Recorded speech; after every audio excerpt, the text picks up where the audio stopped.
The Denver Broncos.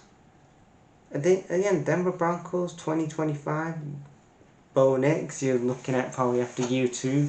What's the progression going to be like? Is he going to be the guy that's going to win us a championship in year two? Or is he going to be the guy, hopefully, if you're the Denver Broncos, you're looking for more progression. And I think you definitely saw that in year two with Bo Nix.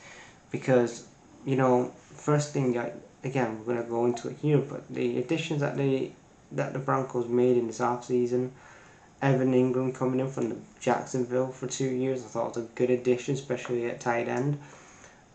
You addressed the inside linebacker position with Drew Greenlow from the 49ers. Matt Sam Franklin from the Panthers. So again, you're beefing up that defense, and then J.K. Dobbs on the run game. I don't think was a bad addition. The free agents that you lost, like Jonathan Cooper, departed. The contracts that you give out was like Jonathan Cooper, you give the new contract to outside linebacker, you give the new 4-year deal to Cortland Sutton. Motherfucker got paid. You give Cortland Sutton like a 4-year deal for $92 million. Will Lutz, kicker, got a 3-year deal. Malcolm Ranch got a 3-year deal at defensive tackle. So again, you went out and tied down a couple of your guys on the defense side of the ball, and the offense side of the ball as well. The draft approach though was heavily kind of defensive minded, with Jared Barron, cornerback from Texas. What I did like with the draft approach is again focusing more on the defense side of the ball, but they're also getting more weapons for Bo Nix, and they're getting more draft cap back by trading away a couple of draft picks. I thought one of the best draft picks they made though in the offseason was in the 2025 season was getting R.J. Harvey from UCF. I thought R.J. Harvey had a really standout year on the run game. I thought he was a great weapon for Bo Nix. Pat Bryant came in at wide receiver from Illinois. Again, a decent hand to have. Savoy Jones, defensive end from LSU. Then you trade away a number of picks to the Eagles and the Panthers and the Bears and such on. And then you go again to get Quinn Robinson, defensive end from Alabama. Jeremy Croshaw, punter. Again, those matter, damn it. They fucking matter.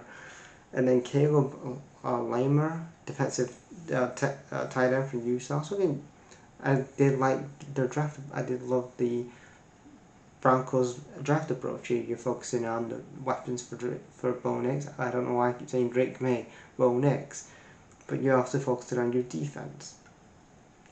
And then you look back at their schedule here. You're going into like week 8 and they're 6-2. Not again like weeks 8, like week 9, week 1 to 9, they're 7-2. They're not doing too, again, not bad. And then you look at their schedule they had. They got a great road win against the Chargers, a division game. Oh, no, they lost to the Chargers. Sorry about that. They beat the Bengals at home. They beat the Eagles on the road. They beat the Cowboys. They destroyed the Cowboys at home. They beat the Texans on the road.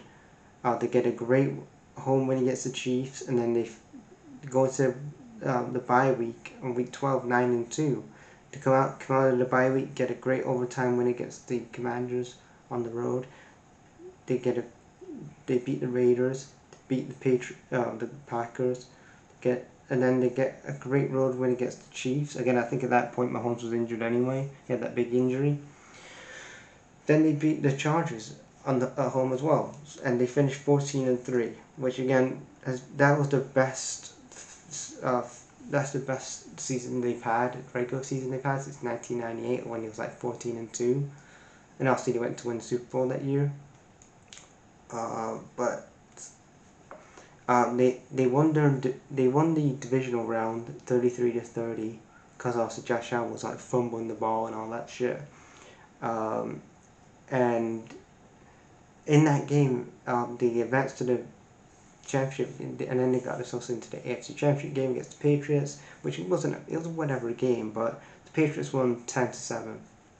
And Bo Nix did suffer like an ankle injury, which kind of, again, Bo Nix had a bad ankle injury that ended his season, and then Jarrett Stidham had to come in to start the rest of the game, and it was at the Patriots again. It was at Gillette Stadium in Foxborough. So again, I feel bad for Bo Nix, his first AFC Championship game, and he gets that big ankle injury. I'm hoping that he comes back stronger and better, and hopefully he comes back stronger and again, because he was doing so well in 2025, and then he gets that big injury. But again, look at the weapons they have on this team. Like, they got R.J. Harvey, they have Pat Bryant, they have Troy Franklin, Cortland Sutton, they have Nate Atkins, Evan Ingram. They have such a good offensive core. Their offense though kind of does need a bit of work though. I think the offensive line has to be addressed. They was 14th out of 32. Their defense though was 3rd in the league. Their defense was really good in 2025, and that can really help them get through a couple of these games. But their offense, even though that R.J. Harvey had a really good season, in my opinion, I think the offensive line has to be addressed. I think you need a left tackle, right tackle. I think probably beef up the tight end a bit more. I know Evan Ingram had a, I know you got Evan Ingram in there, but I think you need another couple of tight ends.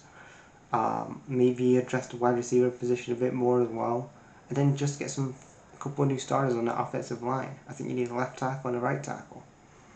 Defense, you don't need to do really much on your defense.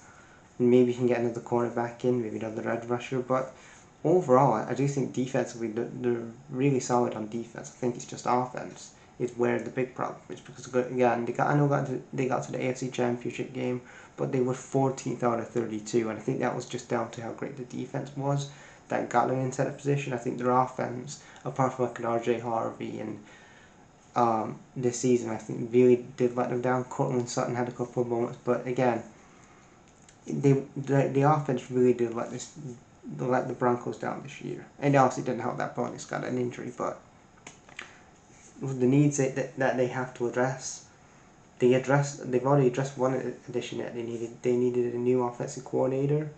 The new offensive coordinator is Davis Webb. And again, let's see what he can do with this offense. Bo Nix though in 2025 had over 3,931 passing yards. They have 27 million in cap space, so you have a bit of cap space to spend. So hopefully that goes towards, some of that goes towards like the offensive line and wide receiver and tight end. But especially you're gonna have to address tight end, and because Nate Atkins is out of contract, you got J.K. Dobbins is out of contract. You need to get a linebacker in, because Alex Singleton is out of contract at the end of the year. Justin Stroud is out of contract as well at linebacker. You probably need to address safety. So there's a couple of additions you need to beef up. Like defensive end needs to be addressed because Jordan Jackson is out of contract. The Broncos have a first round pick, 34 overall. They have a second round pick, 62nd overall. They have a third round pick, 94th overall. And then they could have like a 4th round pick. They could have a late 5th round pick, and then a 6th and 7th round pick. But again, that pick could go to the Jazz.